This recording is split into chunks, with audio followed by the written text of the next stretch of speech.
Hello बच्चों, good afternoon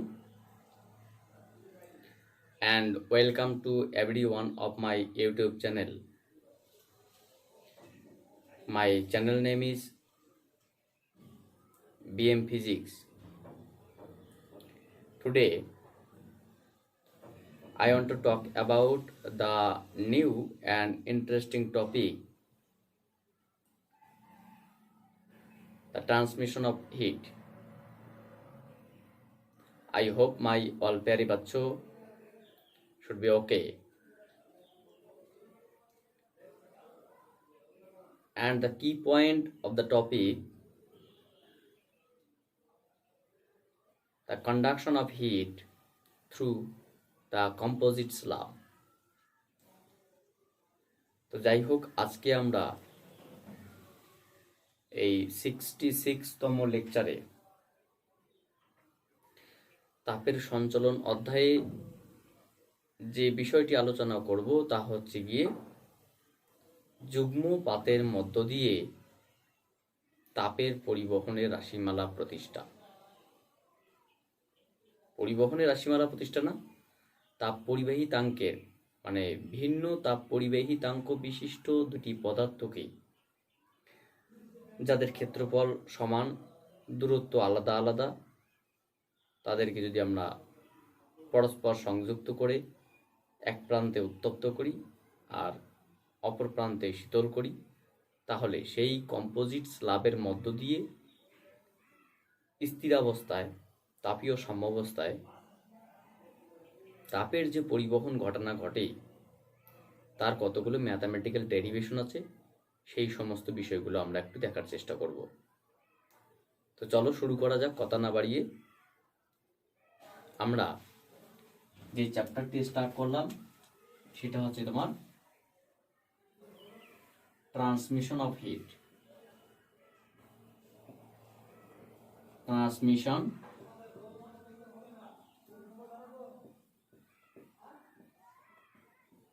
of heat.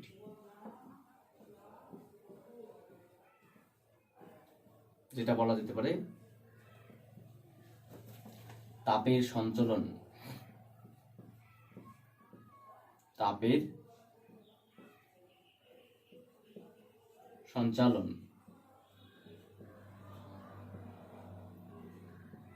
এই তাপের সঞ্চালন অধ্যায়ে আজকে আমাদের যে আলোচ্য বিষয় সেটা কি বলতো?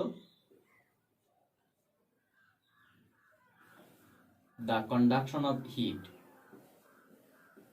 The conduction of heat through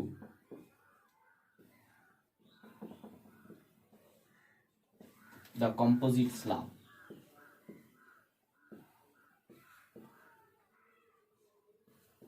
Composite slab.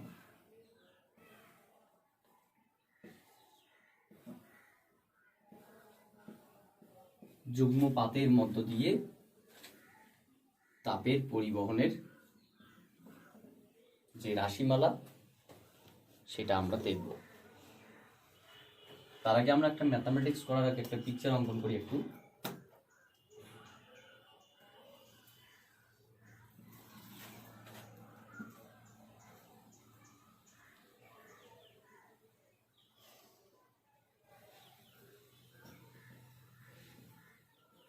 সহজতম পিকচার অঙ্কন করছি আমি, যাতে তোমাদের বুঝতে সুবিধা হয়। আমি চাইলে একটু অন্যরকমভাবে আঁকতে পারি, তো আমি অন্যভাবে আঁকবো না, তাহলে তোমাদের বুঝতে সুবিধা হবে, আমি সেরকমটাই করব।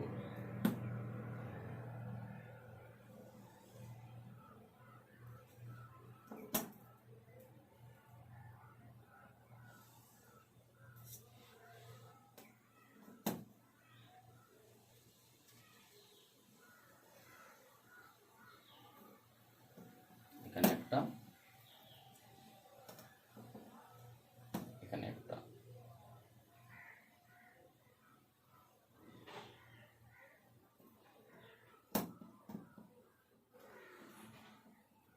তাহলে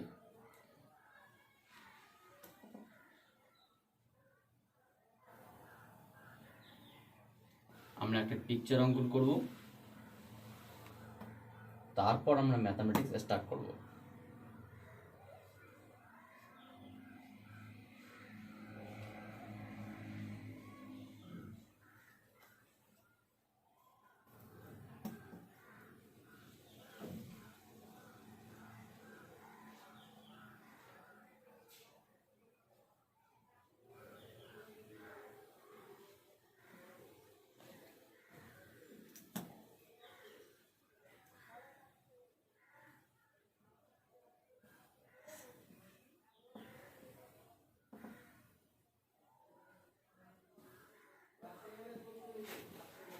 তাহলে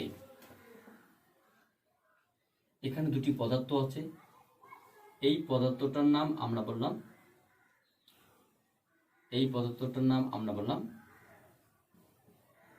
ম্যাটেরিয়াল M1 অ্যান্ড এই পদার্থটার নাম আমরা বললাম ম্যাটেরিয়াল বা পদার্থ M2। এর তাপ পরিবাহিতাঙ্ক হচ্ছে তোমার K1 আর এর তাপ পরিবাহিতাঙ্ক হচ্ছে তোমার K2। এই পদার্থটার দুটি তলের মধ্যবর্তী দূরত্ব হচ্ছে গিয়ে x1, বা এটাকে আমরা d1 ও লিখতে পারতাম, যেখানে আমরা বলছিলাম d1 এবং এই পদার্থ দুই বিপরীত পৃষ্ঠের মধ্যবর্তী দূরত্ব হচ্ছে তোমার d2 এবং প্রতিটি এই প্রস্থচ্ছেদের ক্ষেত্রফল a, প্রস্থচ্ছেদের ক্ষেত্রফল a। তাহলে এই পদার্থের মধ্য দিয়ে দুটি পদার্থ K1 এবং K2 বা M1 M2 দুটি পদার্থ যাদের তাপ পরিবাহিতাঙ্ক K1 K2, তাদের প্রস্থ হচ্ছে তোমার বেধ d1 d2 এবং প্রস্থচ্ছেদের ক্ষেত্রফল প্রত্যেকের সমান a। তাহলে এর মধ্য দিয়ে তাপ পরিবহন করছে Q, যেখানে এই প্রান্তের উষ্ণতা আমরা বলছি θ2, এই প্রান্তের উষ্ণতা এবং এই প্রান্তের উষ্ণতা আমরা বলছি θ1, মিডল প্রান্তের উষ্ণতা θ। যেখানে θ2 greater than of θ and θ greater than of θ1। তাহলে আমরা কি বললাম যে ধরা যাক K1 ও K2 তাপ পরিবাহিতাঙ্ক বিশিষ্ট দুটি পদার্থ M1 M2, যাদের প্রতিটির প্রস্থচ্ছেদের ক্ষেত্রফল সমান এবং বেধ যথাক্রমে d1 d2। এই পদার্থটির মধ্য দিয়ে তাপ পরিবহন ঘটানোর জন্য এই পৃষ্ঠটি আমরা উত্তপ্ত করতে শুরু করলাম এবং এই পৃষ্ঠকে আমরা শীতল করতে শুরু করলাম। তাহলে কি তাপের একটা পরিবহন ঘটবে এই প্রান্ত থেকে এই প্রান্তের দিকে। কখন পরিবহন ঘটবে? যদি এই প্রান্তের উষ্ণতা বেশি হয় এবং এই প্রান্তের উষ্ণতা কম হয়, ততক্ষণ পর্যন্ত পরিবহন ঘটবে যতক্ষণ না পর্যন্ত তাদের উষ্ণতার পার্থক্য থাকে। মানে উষ্ণতার পার্থক্য থাকলেই, যদি দুটি তলের মধ্যে উষ্ণতার পার্থক্য থাকে, তাহলেই তাদের মধ্যে একটা তাপের পরিবহন ঘটনা ঘটবে। এখানে আমাদের একটা জিনিস জানতে হবে, স্টেডি স্টেট বা তাপীয় সাম্যাবস্থা। যে তাপীয় সাম্যাবস্থা হচ্ছে গিয়ে তাপ পরিবহনের এমন একটি বিশেষ ধর্ম, যেখান থেকে আমরা বলতে পারি যে প্রতি 1 সেকেন্ডে এই তল দিয়ে যদি তোমার 10 ক্যালোরি তাপ পরিবহন করে, শোষণ করে, তাহলে এই তলও ঠিক 10 ক্যালোরি তাপ টেনে নেবে, ঠিক এই তলটিও 10 ক্যালোরি তাপ ছেড়ে দিবে। অর্থাৎ সময়ের সঙ্গে তাপ পরিবহন ঘটনাটাই সমান। অ্যাকচুয়ালি এটা বলাটা ঠিক নয়। তাহলে আমরা যেটা বলছিলাম যে প্রতিটি সেকশনে বা প্রত্যেকটা পয়েন্টে, হরেক পয়েন্টে the rate of change of heat should be equal. এটা কখন ঘটবে? যদি এই দুটি প্রান্তের মধ্যে উষ্ণতার পার্থক্য সর্বদাই ফিক্সড থাকে। এটা সর্বদাই 50 ডিগ্রি, সর্বদাই 25 ডিগ্রি, সর্বদাই 0 ডিগ্রি। পার্থক্য কত? 25। পার্থক্য কত? 25। মানে এটা 50, এটা 20, এটা 30। 50, 30, 20, তাহলে কি এদের মধ্যে পার্থক্য কত? 10। এদের মধ্যে পার্থক্য কত? 10। 10 মানে 20, 10, তার মানে কি যতই আমরা চেঞ্জ করি না, যাই ঘটনা ঘটে না, প্রত্যেক সময় যদি উষ্ণতার পার্থক্য সর্বদাই সেম থাকে, মানে এই পয়েন্টের উষ্ণতা সর্বদাই ফিক্সড, এই পয়েন্টের উষ্ণতা সর্বদাই ফিক্সড, কিন্তু থিটা টুটা থিটা ওয়ানের থেকে বেশি, তাহলে এদের মধ্যে উষ্ণতার পার্থক্য যদি ফিক্সড থাকে তাহলে আমরা বলতে পারি সেটা স্টেডি স্টেট, এবং তখন একই হারে তাপ পরিবাহিত হবে। তাহলে আমরা কি বলতে পারি?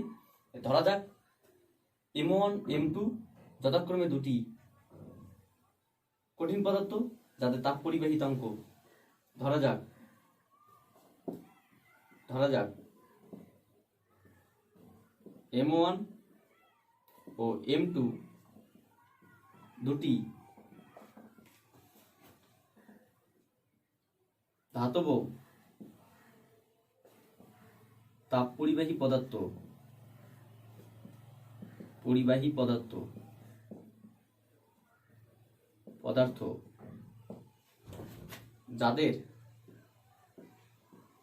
যাদের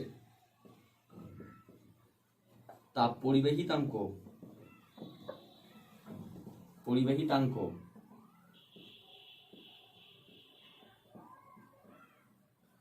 যথাক্রমে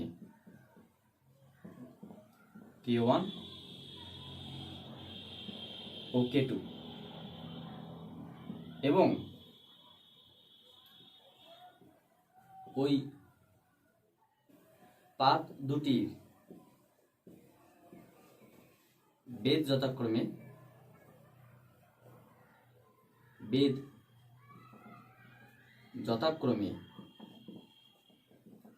D1 ও D2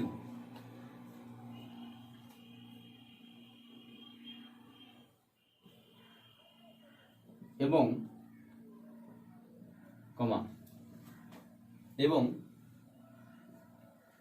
প্রতিটি পাতের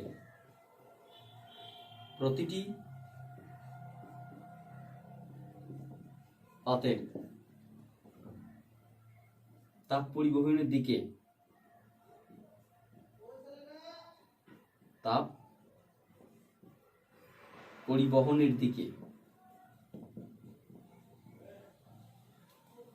পরিবহনের দিকে প্রস্থচ্ছেদের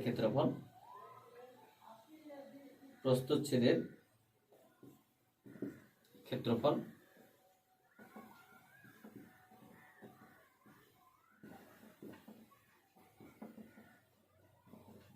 সমান।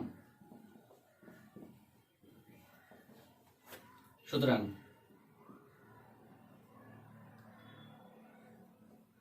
টি সময়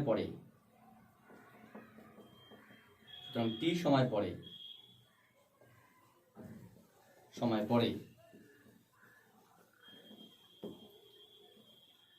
M1 পাতের মধ্য দিয়ে প্রবাহিত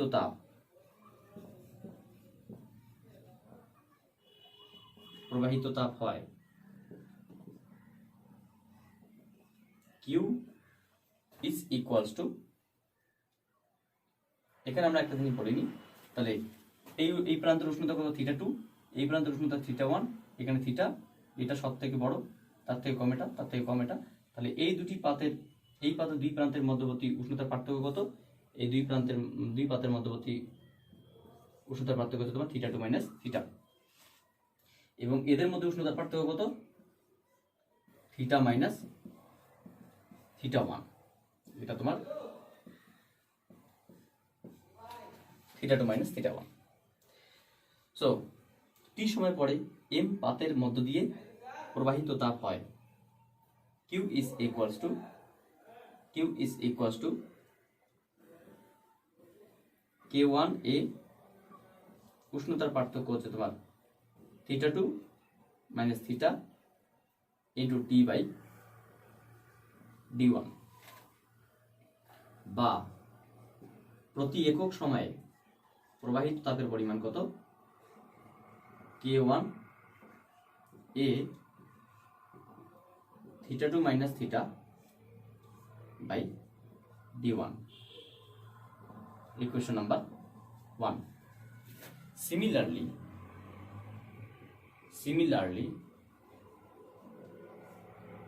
t সময় পরে M2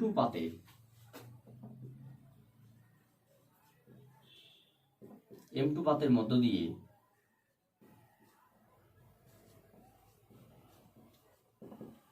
প্রবাহিত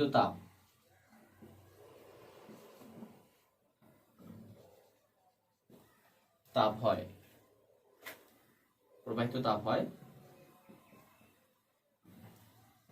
Q is equals to, এটা আমরা বললাম Q1 পরিমাণ তাপ প্রবাহিত হয়, এটা Q2 পরিমাণ তাপ প্রবাহিত হয়। Q2 is equals to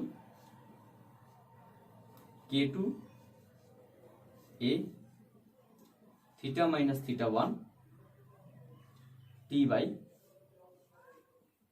d2, বা আমরা বলতে পারি M2 পাতের মধ্য দিয়ে তাপ প্রবাহের হার Q2 by T is equals to K2A θ - θ2 by d2, θ - θ1 by d। আশা করি দেখতে পাওয়া যাচ্ছে তোমাদের, ঠিক। তাহলে এটা ইকুয়েশন নাম্বার 2। আমাদের আর একটা বিষয় দেখতে হবে, যে যদি আমরা পুরো সিস্টেমটাকে একটা প্লেট মনে করি, তাহলে এই প্লেটের মধ্যবর্তী দূরত্ব কত, এই পাতের মধ্যবর্তী দূরত্ব কত, বেধ কত, d1 প্লাস d2, এবং আমরা মনে করি যে এই দুটি পাতের যে তাপ পরিবাহিতাঙ্ক সেটা হচ্ছে তোমার কে, বা যুগ্ম পাতের তাপ পরিবাহিতাঙ্ক কে। দুই প্রান্তের উষ্ণতার পার্থক্য θ2 - θ1, প্রস্থচ্ছেদের ক্ষেত্রফল A, তাপ পরিবহন Q। এই সমস্ত বিষয়গুলো যদি থাকে তাহলে আমরা কি বলতে পারি, তাহলে আমরা লিখতে পারি যে, তাহলে আমরা লিখতে পারবো কি বলতো, তাহলে আমরা লিখতে পারবো সুতরাং এবং যুগ্ম পাতের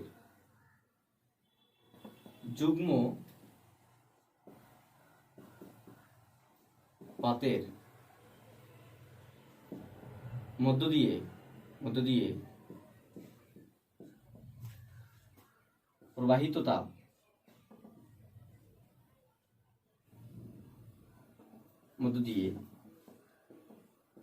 সেই একই সময়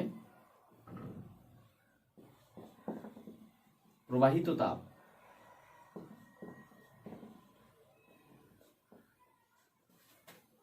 তাপ হয় Q is equals to যুগ্ম পাতের তাপ পরিবাহিতাঙ্ক K, যুগ্ম পাতের প্রস্থচ্ছেদের ক্ষেত্রফল A, আগেও ছিল A, উষ্ণতার পার্থক্য কত, উষ্ণতার পার্থক্য আমরা বলতে পারি θ2 - θ1, কারণ এই প্রান্তের সঙ্গে এই প্রান্তের মাঝখানেটা নেই। আমি চাইলে মাঝখানেটা এইভাবে লিখতে পারতাম যে প্রথম পাতের উষ্ণতার পার্থক্য কত, θ2 - θ1, θ2 - θ, এবং পরেরটার উষ্ণতা পার্থক্য কত, θ - θ1। তাহলে মোট পার্থক্য এটা করলে আলটিমেটলি আমরা θ2 - θ1 পাবো into T by d1 plus d2, বা এটাকে আমরা লিখতে পারি যে KA θ2 - θ1 T by d1 plus d2, বা আমরা এটাকে তাপ পরিবহনের হার বলতে পারতাম Q/T is equals to this. এখানে আরেকটা জিনিস আমাদের করতে হবে, এটা একটু সাজিয়ে লিখতে পারি, Q/T is equals to θ2 minus θ1 by T1 plus D2 by K into A। এটা ইকুয়েশন নাম্বার 3। আমরা চাইলে এই ইকুয়েশনগুলোকে আপডেট করে লিখতে পারি। এই ইকুয়েশনটাকে আমরা লিখতে পারি Q1/T is equals to θ2 minus θ by D1 by K1A। এটা ইকুয়েশন নাম্বার 1। এটাকে আমরা লিখবো, পরবর্তী একটা লাইন বাড়াবো এখান থেকে, যে থিটা মাইনাস θ1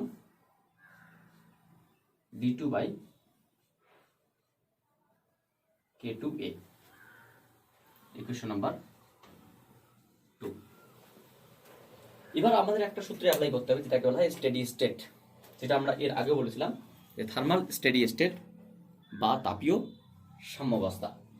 তাপীয় সাম্যাবস্থা মানে কি? তাপীয় সাম্যাবস্থা বলতে ভালো করে বোঝার চেষ্টা করো যে এটা একটা ব্লক, যেটা দুটি ধাতব পদার্থ যাদের তাপ পরিবাহিতাঙ্ক K1 K2, দুটি ম্যাটার M1 M2 আছে। যুগ্ম পাতের বেধ হচ্ছে তোমার D1 plus D2, D1 plus D2, আর প্রতিটি পাতের বেধ D1 D2। এই পাতের এই প্রান্তের উষ্ণতা θ2, এই প্রান্তের উষ্ণতা θ, আর এই পাতের এই প্রান্তের উষ্ণতা θ, এই প্রান্তের উষ্ণতা θ1। এই উষ্ণতা এটার থেকে বেশি আর এই উষ্ণতা এটার থেকে বেশি, তাহলে এই উষ্ণতা এটা এবং এটার থেকে বেশি, আর এই উষ্ণতা শুধুমাত্র এটার থেকে বেশি বা এটার থেকে কম, তাহলে এই উষ্ণতা দুটোর থেকেই কম। তাহলে এই দুটি পাতের মধ্যে এই পাতের দুই প্রান্তের মধ্যে উষ্ণতার পার্থক্য কত? θ2 মাইনাস θ1। এই পাতের দুই প্রান্তের মধ্যে উষ্ণতার পার্থক্য কত? θ মাইনাস θ1। যতক্ষণ পর্যন্ত এই θ2 মাইনাস θ1 পার্থক্যটা সেম থাকবে, মানে এই পদার্থের তাপ পরিবাহিতাঙ্ক K নির্দিষ্ট, A নির্দিষ্ট, D1 নির্দিষ্ট, তো উষ্ণতার পার্থক্য θ সেম থাকে, তাহলে সেম সময়ের অবকাশে T সময়ের অবকাশে যে তাপের যে পরিবহন হবে, তাহলে এই পাতের ক্ষেত্রে আমরা বলতে পারি Q1/T, এই পাতের ক্ষেত্রে আমরা বলতে পারি Q2/T, পুরো পাতের ক্ষেত্রে আমরা বলতে পারি Q/T। সেটা Q1/T, Q2/T, Q/T সবাই সমান হবে। কেন? তার কারণ এদের উষ্ণতার পার্থক্য কখন হবে? তাপীয় সাম্যাবস্থায় বা স্টেডি স্টেট বা থার্মাল ইকুইলিব্রিয়ামে। আমরা বলতে পারি তাপীয় সাম্যাবস্থা না, অ্যাট স্টেডি স্টেট বা সাম্যাবস্থায়। সাম্যাবস্থায় কি হবে? এ যতটা তাপ পরিবহন করবে এ ততটা তাপ পরিবহন করবে। কি প্রত্যেকটা মুহূর্তে স্টেডি স্টেট নির্দেশ করে যে প্রত্যেক একটা কোনো একটা পয়েন্টে, সাপোজ আমি একটা কোনো একটা পয়েন্ট, এই পয়েন্টে সময় পরিবর্তনের সঙ্গে সঙ্গে যদি একই হারে তাপ থাকে, মানে এই পয়েন্টের উষ্ণতা কত, সাপোজ ধরো তোমার 28 ডিগ্রি সেলসিয়াস, 50 মিনিট পরে যদি 28 ডিগ্রি সেলসিয়াস থাকে, তাহলে আমরা বলবো এটা স্টেডি স্টেট। তার মানে কি, যদি dd theta of t is equals to constant হয়, তার মানে আমরা কি বললাম, যদি কোনো পয়েন্টে সময়ের সঙ্গে উষ্ণতার পরিবর্তনের হার বা কোনো সেকশনে সময়ের সঙ্গে উষ্ণতার পরিবর্তনের হার সমান থাকে বা উষ্ণতার কোনো পরিবর্তন ঘটে না, ফিক্সড থাকে, তাহলে সেটাকে বলবো steady state. So at steady state আমরা কি বলতে পারি? তাহলে আমরা এখানে একটু লিখতে পারি, এখান থেকে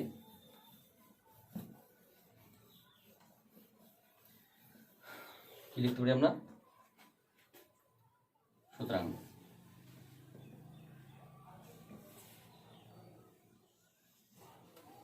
সুতরাং তাপীয় সাম্যাবস্থায়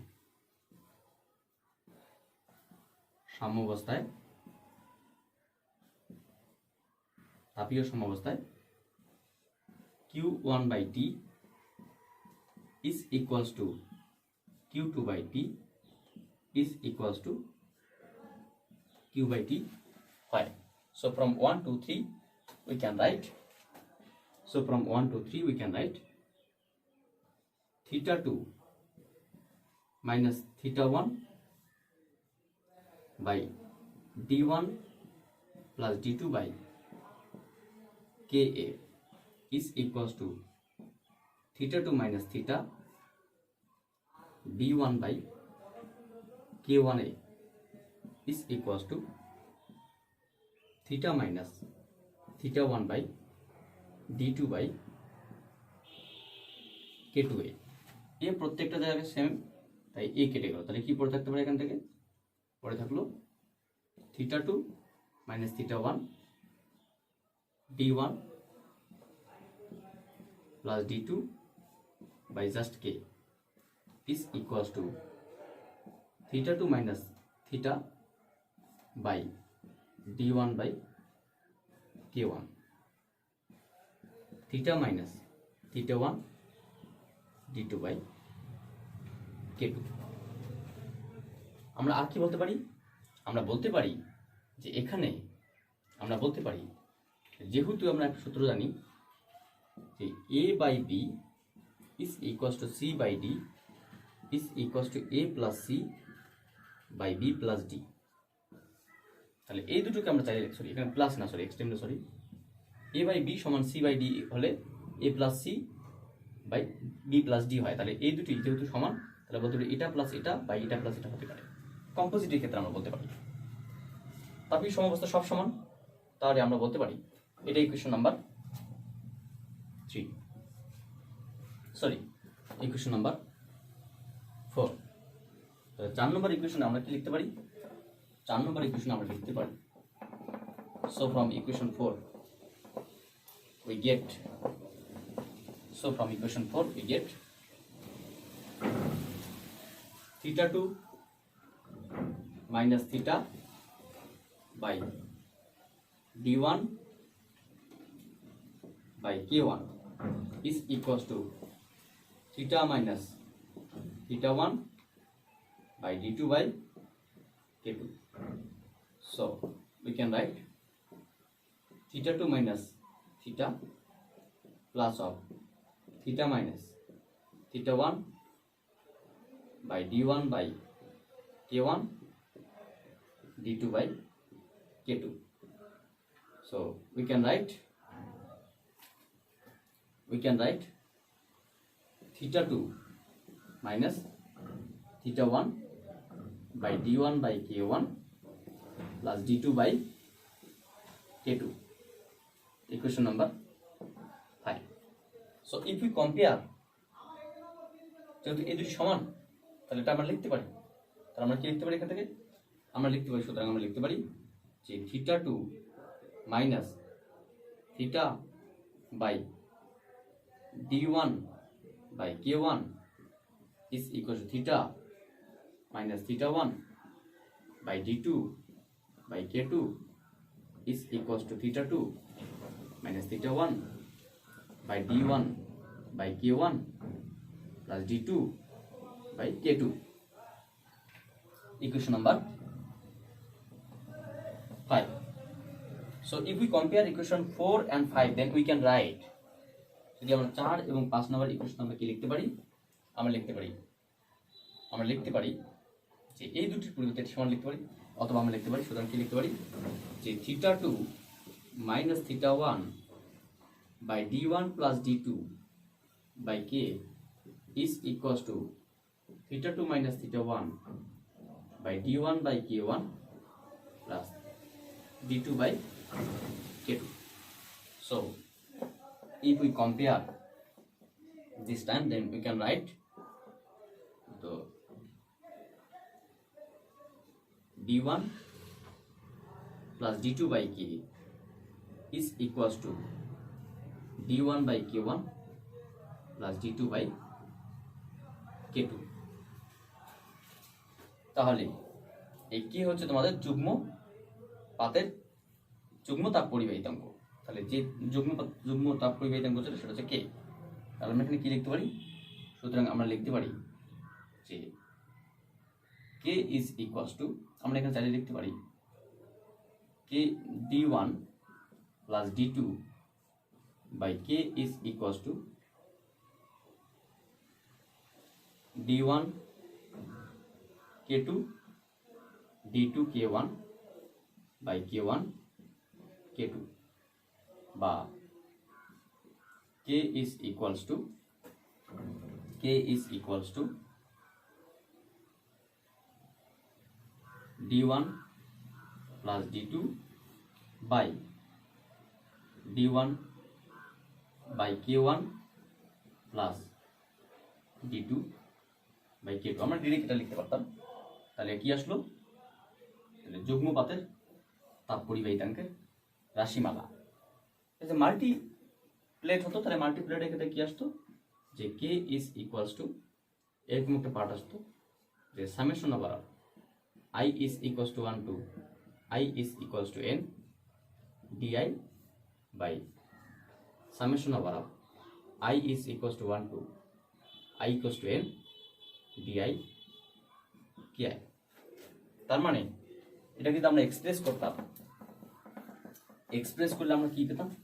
ওটাকে এক্সপ্রেস করলে আমরা পেতাম যে অনেকগুলো পাত যদি পরপর যুক্ত থাকতো তাহলে তুল্য তাপ পরিবাহিতাঙ্ক কত হবে? যে d1 plus d2 plus d3 plus d4 plus dot dot dn by d1 by প্রথম পাতে তাপ পরিবাহিতাঙ্ক k, d2 বাই দ্বিতীয় পাতে তাপ পরিবাহিতাঙ্ক k2, d3 বাই তৃতীয় পাতে তাপ পরিবাহিতাঙ্ক k3 and dot dot dn by n তম তাপের তাপ পরিবাহিতাঙ্ক kn। এটা হচ্ছে তোমাদের আলোচ্য বিষয়। যাই হোক, এটা আমরা দেখলাম। পরবর্তী নেক্সট লেকচারে আমরা এরপরে কি টপিক রয়েছে সেটা আমরা আলোচনা করব। So thank you for watching my video and wait for my next class. Bye.